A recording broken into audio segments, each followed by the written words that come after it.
Gak ayo. Saben bengi. Ngapa? Tolong sasi pisane ora mesti kok saben bengi le ngandake. Maksudnya piye? Ngilang-ngilangke. Piye Mbah Walu yo iki sing cetrono cah cilik-cilik barang ndak salah persepsi. Lah nggih.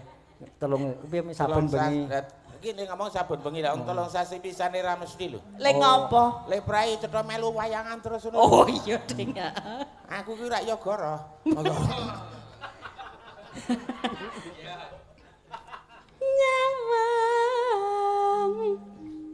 Suaramu ki lho. Aja mulane nek memangan ki duga-duga.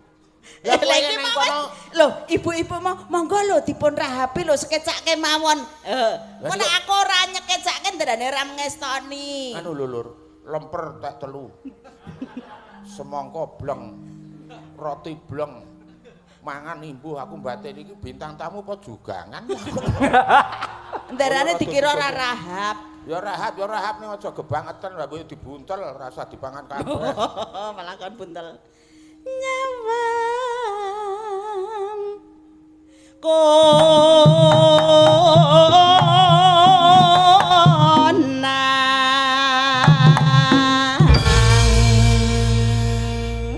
kene ya jumbule iso dhuwur.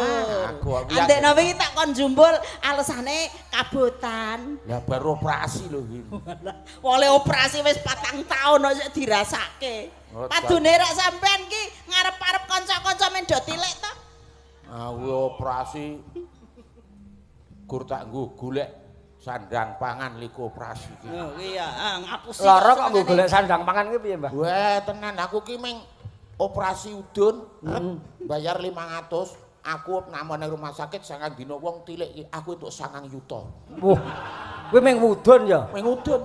Lebare Lah bare kuwi ide, tumbuh ide. Tenan. Ming aku ki bar lara kuwi bar operasi untuk aku iso gawe teras. Mergo ming sak wudun ya. Lah aku terus kok udunan meneh iki aku.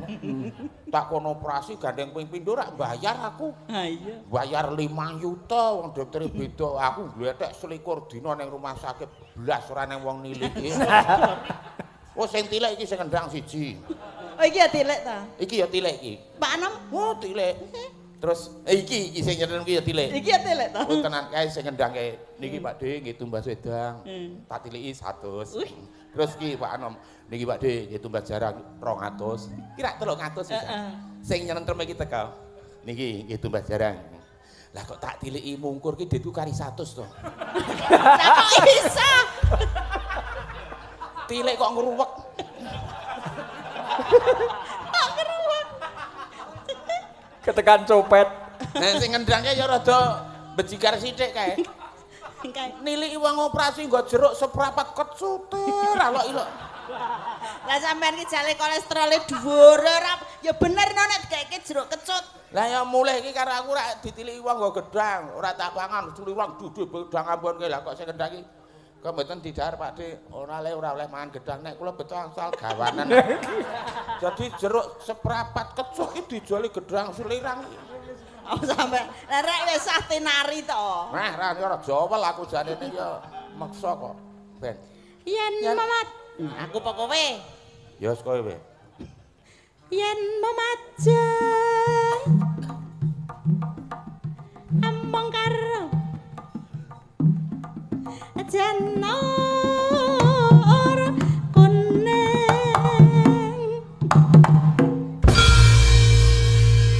wiyagane seragame kaya kontol putih-putih kabeh. Kontol. lah iya Putih-putih.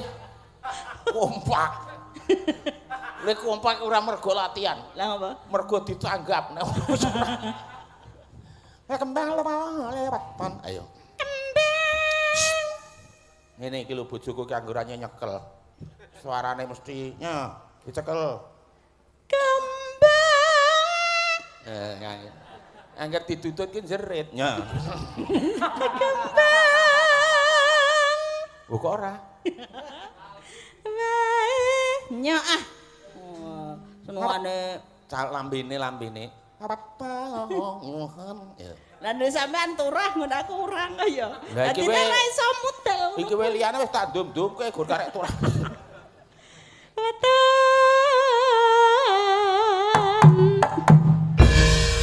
Gunung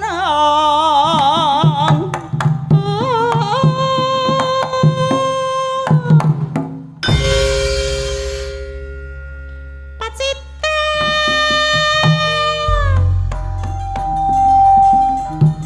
Sarawi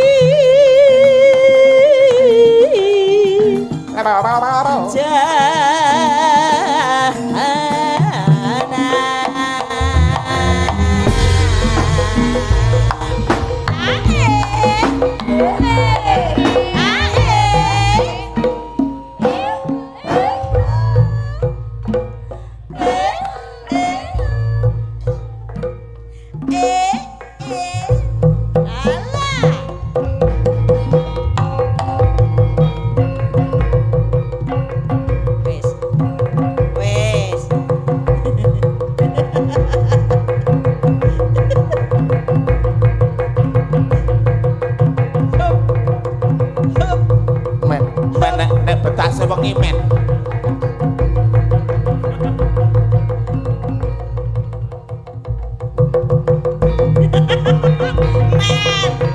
Oh iya. Terus. Wes le. Lah ngopo?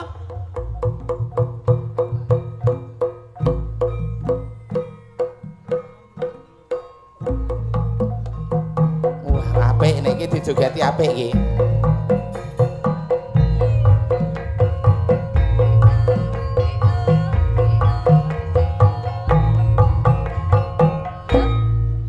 Sampeyan nek karo nggo payung cocok lho. Ngopo? Sarimen arep neng pasar ngono. Ngawer. Anu ngawur. Anu lho, Le. Kowe nek men ra kesel, lha mbok payu bendina. Wong iki wingi ra ya kono ning kono kae. Oh, ketemu meneh ning kene. Wis pokoke bola-bali kepethuk. Kowe ngendang setahun ora kesel. Carane piye? Apa-apa lagu entuk kendaki tak gendung dung dung dung. Wis. Gur ngono kuwi. Pamane. Gendung dung. Kowe nembang kowe. Tak pundi Mbak Ayu badhe tindak pundi. Kati ngaren tindak wae. Kati ngaren tindak wae ora numpak taksi. Wes kuwi lho mbok 4 tahun ora leren. Berarti kok ning ya mbuh payu mbuh ora ngerti aku. Oh, pengendang wis waton. Wah. Ayo sampean. Aku lagi watuk. Apa kita kan ndi? Patas. Lah kok watukmu dadi elik? Ya ora mung elik watuke barang-barang elek. Abanas. Oh,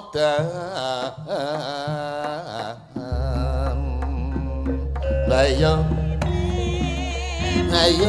Mas janjine kabeh aja ngasok-asok. Abanas Udan panas capeng gunung.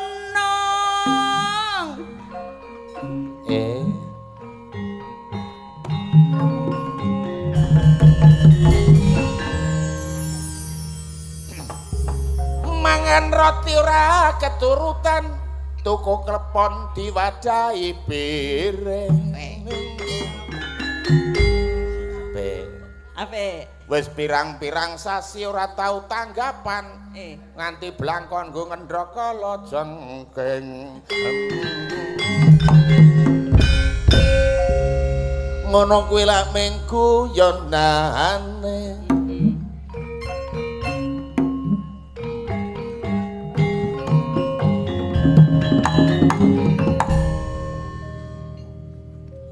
Yo.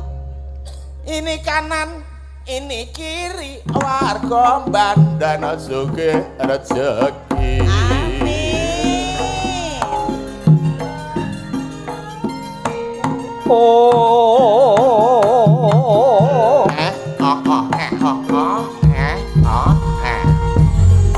Kepareng matur para pamirsa ingkang atase lenggah wonten dalu menika monggo dulur sareng ndedonga mugi tansah pinaringan kalih sambe kala nuwun sewu Bapak Lurah lengarake rakyat lurus dan terarah karo masyarakat gede cilik ramah tamah contone lurah gene desane Kemaripan nuwun sewu Bapak Dukung pancene esuk ra krutukan gawe lawuh wong wis ditonjok kono kene wonge wo biasane jam 5 mumet le golek butuh sing abot pancen Pak RT kudu iso nentremke lingkungane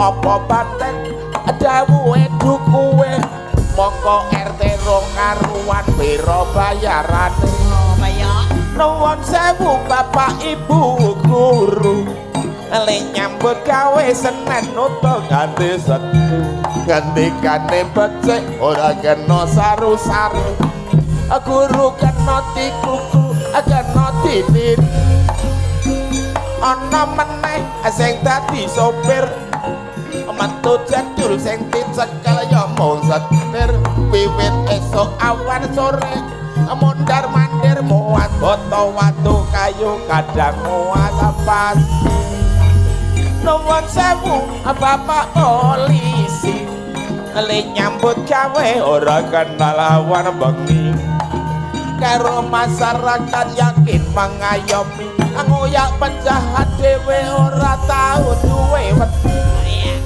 saya meneh sing dadi tentara badan harus sehat kuat manggul senjata rela bisa anak dengan keluarga demi membela nusa dan bangsa ayo kabeh do bersatu gotong royong kudu karo mesem guyu ora kena karo padha nesu yen kepengin desa kampung hinggal cepet mati gek suwuken mengko kowe mundak kesel suwe-suwe mengkondak saya mangkel sebab iki pari anu teluntel mangko suwe setrikel gek lereno dhewe iso mandret karo kacane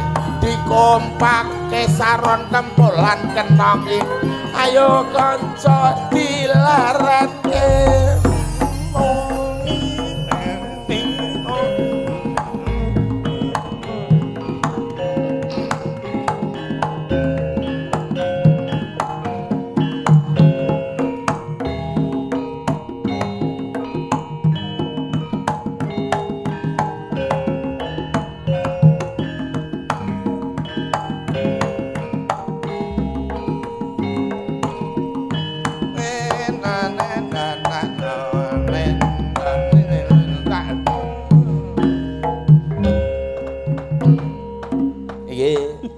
cara yojo yo ngene iki. Ha iya.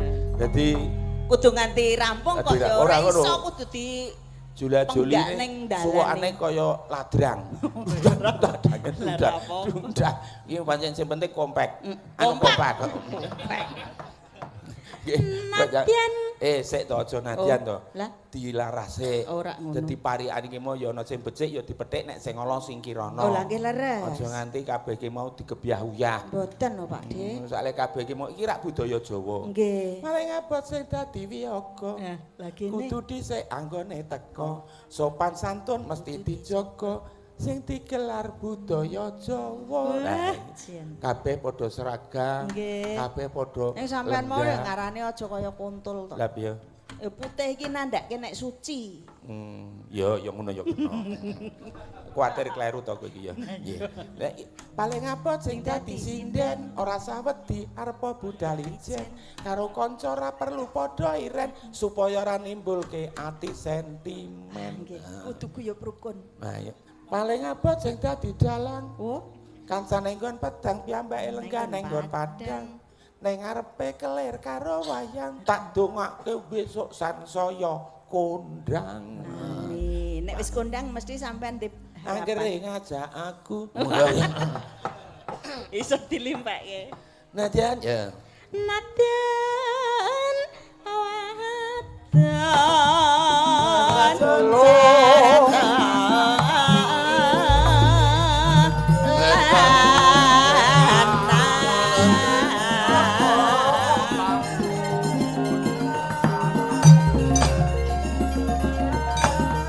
minumane banyu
Senggane isik wutuh.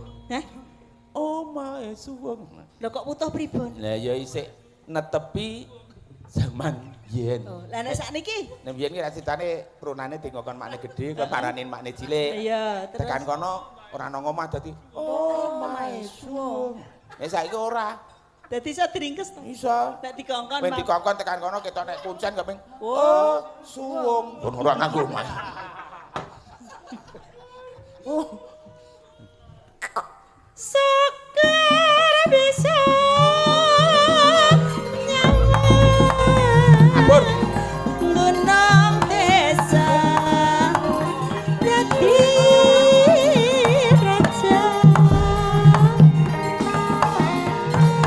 dene ora ilang gone padha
desa